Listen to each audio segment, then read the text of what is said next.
سوال یہ ہے کہ بعض لوگ جن کی حالت اتنی اچھی نہیں ہوتی اور ان کے پاس کوئی بڑا مال و زر بھی نہیں ہوتا، لیکن انہوں نے گزارے کے لائق اپنے جانور رکھے ہوتے ہیں، کیا ان کے اوپر زکوٰۃ لازمی ہے؟ جیسے کسی نے گائے رکھی ہے، بھینس رکھی ہے، تو اس حوالے سے توجہ سے سماعت فرمائیں کہ یہ جو جانور ہیں ان کے اوپر بھی زکوٰۃ دینا لازمی ہوتی ہے۔ جب گائے یا بھینس ان دونوں کا ایک ہی حکم ہے، جب ان کی تعداد 30 ہو جائے تو اس میں 1 سال کا ایک جانور، چاہے وہ نر ہو یا مادہ، وہ دینا ہوتا ہے، اور جب ان کی تعداد 40 ہو جائے تو پھر ایک جانور 2 سال کا، چاہے نر ہو یا مادہ، وہ دینے ہوتے ہیں۔ تو ان کا حساب کرنا بڑا آسان ہے۔ جب 30 کی تعداد پوری ہو جائے تو اس وقت ایک جانور 1 سال کا،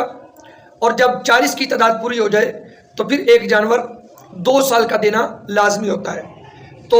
مثال کے طور پہ جب 40 تعداد ہوئی تو ایک جانور 2 سال کا دینا لازمی ہوگا،